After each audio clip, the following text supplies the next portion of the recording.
আসসালামু আলাইকুম, স্বাগত জানাচ্ছি আরটিভির মধ্যাহ্নের সংবাদে। আপনাদের সঙ্গে আছি আমি ফারহিনা বিনতে ওমর।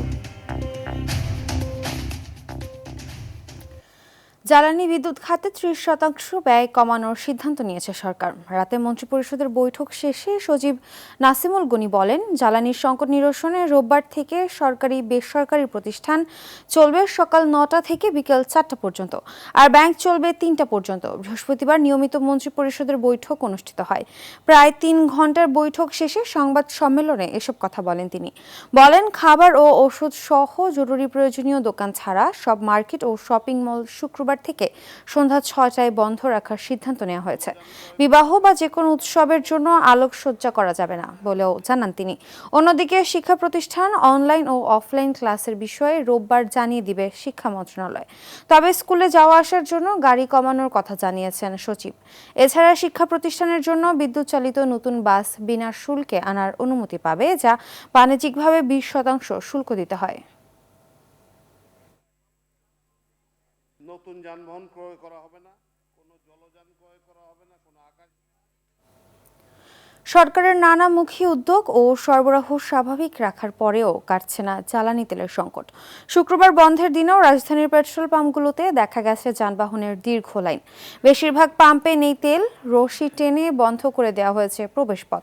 ঘন্টার পর ঘন্টা অপেক্ষা করেও চাহিদা অনুযায়ী তেল না পাওয়ায় সাধারণ মানুষের মধ্যে দেখা গেছে তীব্র ক্ষোভ। প্রয়োজন মতো তেল পাচ্ছেন না গ্রাহকরা, এতে চরম ভোগান্তিতে পড়েছেন পরিবহন চালকরা। পাম্প মালিকদের দাবি, তেলের সরবরাহ পর্যাপ্ত পরিমাণে নেই। অতিরিক্ত চাহিদা ও প্রয়োজনের চেয়ে বেশি মজুদের কারণেই এই পরিস্থিতি তৈরি হয়েছে।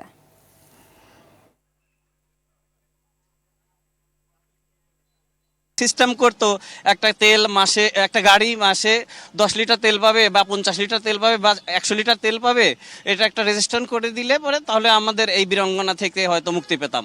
যে সময়টা তেলের জন্য চলে যায় এই সময়টা আমি ভাড়া মারতে পারি না। আমরা সাধারণ মানুষ খুব তেল নিয়ে খুব সংকটে আছি। এখন এই পরিস্থিতি জানি না সামনে কি হবে। অসাধু ব্যবসায়ীরা যাতে সুযোগ না নিতে পারে, আর হয়রানিতে হচ্ছি যেহেতু 1-1.5 ঘন্টা 2 ঘন্টা নিচে তেল পাওয়া যাচ্ছে না। দর্শক, এই মুহূর্তে রাজধানীর আসাদ গেট সোনার বাংলা পেট্রোল পাম্প থেকে সরাসরি হচ্ছেন সহকর্মী হাসান মাহমুদ। হাসান, ছুটির দিনে পাম্পগুলোতে যানবাহনের লাইন কেমন দেখছেন, আর গ্রাহকরা প্রয়োজন মতো তেল পাচ্ছেন কিনা জানাবেন। ছুটির দিনে রাজধানীর সবগুলো পেট্রোল পাম্পে কিন্তু যানবাহনের দীর্ঘ সারি এবং কিলোমিটারের পর কিলোমিটার কিন্তু আমরা দেখেছি যানবাহনের সারি। আমরা দেখতে পেয়েছি এই যে সোনার বাংলা পেট্রোল পাম্প, এই পাম্পে এখন খনিজ সম্পদ ও জ্বালানি মন্ত্রণালয়ের নির্বাহী ম্যাজিস্ট্রেট তিনি রয়েছেন। আমরা যদি সরাসরি একটু এখানকার যে নির্বাহী ম্যাজিস্ট্রেট তার সঙ্গে কথা বলতে চাই। আসলে আপনি এই ছুটির দিনে যানবাহনের দীর্ঘ লাইন দেখা যাচ্ছে, এই দীর্ঘ লাইনের কারণটা যদি বলতেন এবং সর্বশেষ আপনি কি দেখলেন। আমাদের কাছে যেটি মনে হয়, আজকে যে বিশেষ করে গাড়ি কার যেগুলো আছে তাদের হয়তো ডিউটি নেই, এই কারণে হয়তো ড্রাইভারকে পাঠিয়ে দিয়েছে যে তেলটা সংগ্রহ করার জন্য, এটা একটা। আর এখানে বাইকাররাও আছে, বাইকারদেরও দীর্ঘ লাইন। তো এক হচ্ছে আমরা দীর্ঘ লাইন সব জায়গায় পরিলক্ষিত করছি, হয়তো এটি মানুষ একটি আতঙ্ক বা তাদের শঙ্কার জায়গা থেকে তারা এই ধরনের তেলটা নিচ্ছে। হয়তো আমরা আপনাদের সাথে দেখলাম যে কিছু গাড়ি পরীক্ষা করলাম, গাড়িতে দেখা যাচ্ছে কারগুলোতে হয়তো অলরেডি 40 লিটার তেল আছে, তিনি আরও 10 লিটার তেল ভরছেন। তো জিজ্ঞাসা করলাম কেন, হয়তো তিনি জবাব দিচ্ছেন যে দূরে যাবেন, হয়তো টাঙ্গাইল যাবেন, ময়মনসিংহ যাবেন বা নরসিংদী যাবেন এরকম। তো প্রত্যেক গাড়িটাই কিন্তু তারা বলতেছে দূরের যাত্রায় যাওয়ার জন্য তার যে রিজার্ভ আছে, যেটি তো হয়তো সে আরও 5-6 দিন বা গাড়িটা চালাতে পারতো ঢাকার মধ্যে থাকলে বা আরও বেশি, কিন্তু তিনি বলতেছেন দূরে যাবেন এই কারণে। আজকে কি কোনো জরিমানা বা কোনো কিছু করা হয়েছে? না, এখন পর্যন্ত আমরা কোনো ধরনের অর্থদণ্ড বা কারাদণ্ড দেইনি। আপনি শুনছিলেন এখানকার যে নির্বাহী ম্যাজিস্ট্রেট তিনি কিন্তু তদারকি করছেন এবং এখানকার রাজধানীর বিভিন্ন পাম্পগুলো তিনি সরজমিনে পর্যবেক্ষণ করছেন। তিনি আমাদেরকে যেটি জানিয়েছেন যে অতিরিক্ত মজুদের কারণেই কিন্তু এই যে দীর্ঘ সারি সেটি তৈরি হয়েছে। আর শুক্রবার ছুটির দিন হয় কিন্তু এই যে দীর্ঘ সারি সেটি হয়েছেন ছুটির দিনে, যা অনেকের অফিস না থাকায় তারা কিন্তু এই তেল সংগ্রহ করার জন্য আসলে তারা এখানে লাইনে দাঁড়িয়েছেন। সকাল থেকেই আমরা এমনটি দেখতে পেয়েছি। অন্যদিকে সরকার কিন্তু এই জ্বালানি সাশ্রয়ের জন্য বেশ কিছু উদ্যোগ গ্রহণ করেছেন। তার মধ্যে অফিস আদালত সীমিত করে 9টা থেকে 4টা পর্যন্ত এবং ব্যাংক 3টা পর্যন্ত। অন্যদিকে যে সমস্ত শপিং মলগুলো রয়েছে সেই শপিং মলগুলোও কিন্তু 6টার মধ্যে বন্ধ করে দেওয়ার ঘোষণা দিয়েছেন সরকার। এরই মধ্যে আলোকসজ্জা সহ বেশ কিছু বিষয়ে বিধিনিষেধও এনেছে, আমরা এমনটি দেখেছি। তো এই ছিল সোনার বাংলা পেট্রোল পাম্প থেকে সবশেষ তথ্য। ধন্যবাদ। দেশের বিভিন্ন জেলায় দেখা দিয়েছে তেলের তীব্র সংকট। চাহিদার তুলনায় সরবরাহ কমে যাওয়ায় তেল পেতে ঘন্টার পর ঘন্টা লাইনে দাঁড়িয়েও হতাশ হয়ে ফিরতে হচ্ছে অনেক চালককে। নোয়াখালী, দিনাজপুরের হিলের বিভিন্ন ফিলিং স্টেশনে ঝুলছে অকটেন নেই কিংবা তেল নেই নোটিশ। বিশৃঙ্খলা এড়াতে আইনশৃঙ্খলা বাহিনী তদারকি করছে তেল বিতরণ কার্যক্রম। সূর্যোদয়ের আগেই বাগেরহাটের বিভিন্ন পাম্পে অর্ধ কিলোমিটার যানবাহনের লাইন দেখা গিয়েছে। গোপালগঞ্জে বোরো ধান ও ঝিনাইদহে ইরি ধান চাষে দেখা দিয়েছে অনিশ্চয়তা। এদিকে ভোলায় 2000 লিটার ও মেহেরপুরে 4500 ডিজেল অবৈধ জ্বালানি তেল সহ দুজনকে আটক করেছে কোস্টগার্ড।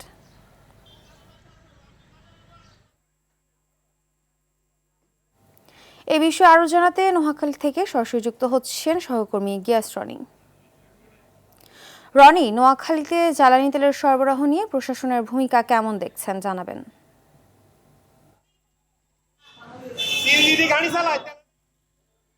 পারহিনা, ধন্যবাদ। আপনি যেমনটি জানতে চেয়েছিলেন, নোয়াখালীতে জ্বালানি তেলের সরবরাহ নিশ্চিত করতে ইতিমধ্যে প্রশাসন একাধিক ব্যবস্থা নিয়েছে। বিভিন্ন পেট্রোল পাম্পে তারা মজুদ পরীক্ষা করেছে এবং বিভিন্ন উপজেলার যে বাজারগুলো রয়েছে সেখানে কিন্তু তারা একাধিক ভ্রাম্যমাণ আদালত পরিচালনা করেছে। গতকাল বৃহস্পতিবার দিবাগত রাতে জেলার সুবর্ণচর উপজেলায় 730 লিটার ডিজেল জব্দ করেছে উপজেলা নির্বাহী কর্মকর্তা এবং পরে ওই ডিজেলগুলো নিলামে বিক্রি করা হয়। তবে আমরা স্থানীয়দের সাথে কথা বলেছি, তারা জানিয়েছে যে প্রশাসন তাদের যে ভূমিকা রাখছে সেটিতে স্থানীয়রা সন্তুষ্ট নয়।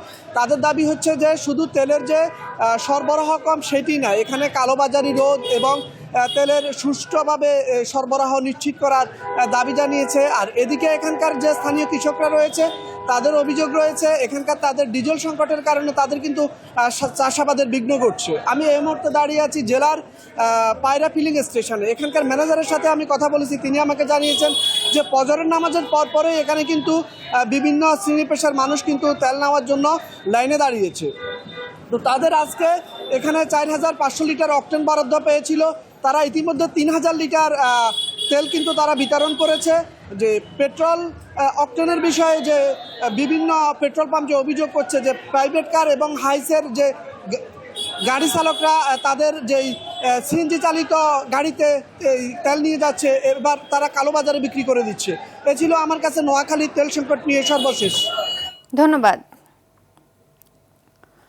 এদিকে 2 দিনের ব্যবধানে বেড়েছে খোলা তেলের দাম। লিটারের 7 থেকে 10 টাকা পর্যন্ত বেশি দামে বিক্রি হচ্ছে এই তেল। 180 থেকে 185 টাকার তেল বিক্রি হচ্ছে 190 থেকে 192 টাকা দরে। 175 টাকার পাম অয়েল বিক্রি হচ্ছে 184 থেকে 185 টাকা দরে।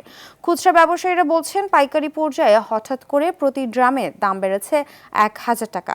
পাইকারি ও আমদানিকারকরা বলছেন জ্বালানি তেলের সরবরাহ ব্যাহত হওয়া ও পরিবহন ভাড়া বেড়ে যাওয়ায় দাম ঊর্ধ্বগতি। এছাড়াও সপ্তাহের ব্যবধানে দাম বেড়েছে সব ধরনের সবজির। কেজি প্রতি বেড়েছে অন্তত 10 টাকা, কোনোটির দাম 20 টাকা পর্যন্ত বেড়েছে। প্রতি কেজি পটল 80 থেকে 85, ঢেঁড়স 70 থেকে 75, বেগুন 80 থেকে 100 টাকা দরে বিক্রি হয়েছে। শিমের কেজি বিক্রি হয়েছে 70 থেকে 80 টাকা দরে।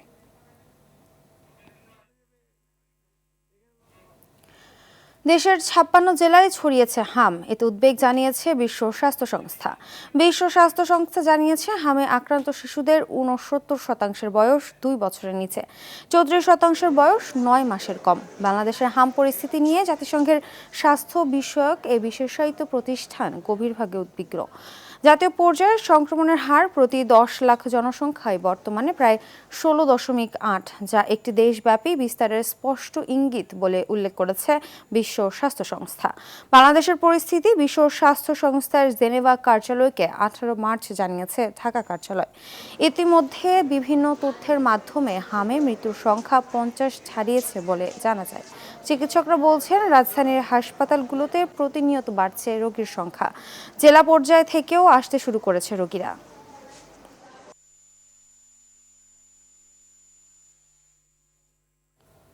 দর্শক, এই মুহূর্তে মহাখালী ডেডিকেটেড হাসপাতাল থেকে যোগ দিচ্ছেন সহকর্মী বিপুল দেবরায়। বিপুল, ডেডিকেটেড হাসপাতালে হামের রোগীদের জন্য আলাদা কোনোভাবে চিকিৎসা ব্যবস্থা নেওয়া হয়েছে কিনা জানাবেন।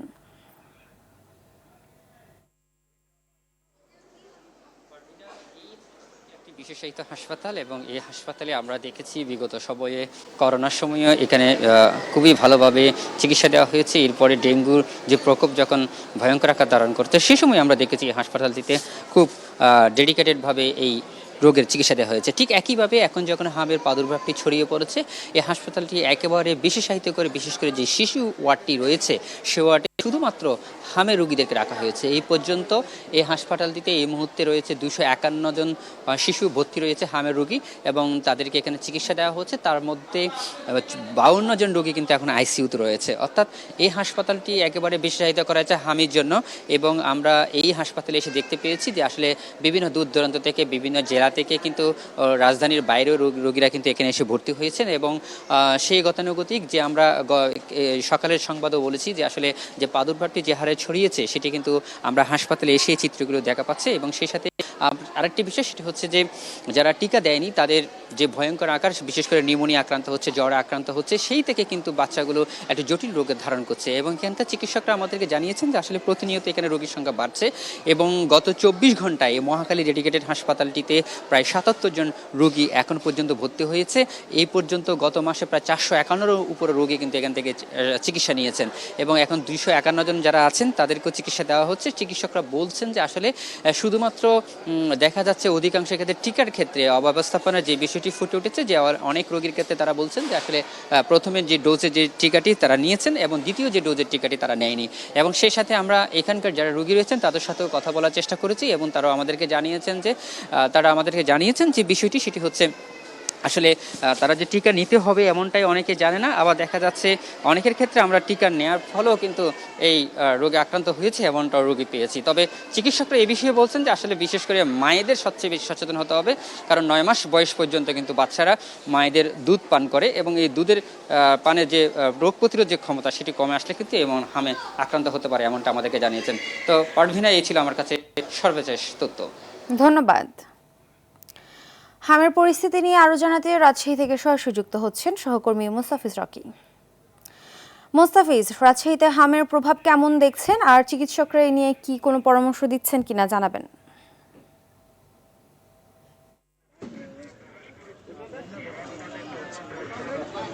মৃত্যুর সংখ্যা দাঁড়ালে হাসপাতালে 6 জন শিশু। যদিও নতুন করে আবারও 12 জন শিশু হামের উপর হাসপাতালে ভর্তি হয়েছে। এই নিয়ে মোট শিশু রোগীর সংখ্যা এখন 130-এ দাঁড়িয়েছে। মোটামুটি বলা যায় যে প্রতিদিনই কিন্তু গড়ে আমরা দেখতে পাচ্ছি 15 থেকে 20 জন করে রোগী তারা কিন্তু এই হাসপাতালে আসছেন, এবং হাসপাতালে আসার পরে তারা কিন্তু চিকিৎসা সেবা নিচ্ছেন। যদিও আমরা রাজশাহী মেডিকেল কলেজ হাসপাতালের মুখপাত্র ডাক্তার শঙ্করকে বিশ্বাসের সাথে কথা বলছি, তিনি বলেছেন যে সংক্রমণ মোকাবেলায় চিকিৎসক, নার্স এবং স্বাস্থ্যকর্মীদের সমন্বয়ে তারা একটি টিম গঠন করেছে। এর মধ্যে 40 শয্যার যে হাম আইসোলেশন ওয়ার্ড সেটি তারা চালু করেছেন, পাশাপাশি শিশু ওয়ার্ডেও পৃথক আইসোলেশন কর্নার তারা তৈরি করেছেন, যেটা হচ্ছে যে সন্দেহভাজন যারা হাম উপসর্গ নিয়ে আসছেন তাদেরকে মূলত এইখানে রাখা হচ্ছে। এছাড়াও তারা বলছেন যে হাসপাতালের যে সক্ষমতা সেটি তারা বাড়িয়েছেন, বিশেষ করে যে আইসিইউ যে সম্প্রসারণ সেটি করেছেন। এবং এর আগে আইসিইউ আপনি জানেন যে 12 শয্যা ছিল, সেটিকে উন্নত করে 18 শয্যা করা হয়েছে। এবং হামাক্রান্ত যেই রোগীগুলো থাকছে তাদেরকে মূলত বেশিরভাগ ক্ষেত্রে কিন্তু এখন আইসোলেশন একটা ওয়ার্ডে কিন্তু রাখা হচ্ছে।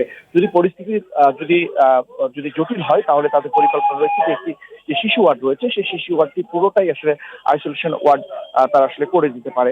এছাড়াও যেহেতু আপনি দেখছিলেন যে হাম আক্রান্ত এবং নিউমোনিয়া আক্রান্ত রোগীর সংখ্যা আসলে বাড়ছে, শিশু রোগীর সংখ্যা, সেক্ষেত্রে আমরা দেখেছিলাম যে রাজশাহী মেডিকেল কলেজ হাসপাতালের পাশাপাশি যে ন্যাশনাল হার্ট ফাউন্ডেশন রাজশাহী রয়েছে সেখানে কিন্তু আইসিইউ 10টি বেড কিন্তু ব্যবহারের সিদ্ধান্ত নিয়েছে।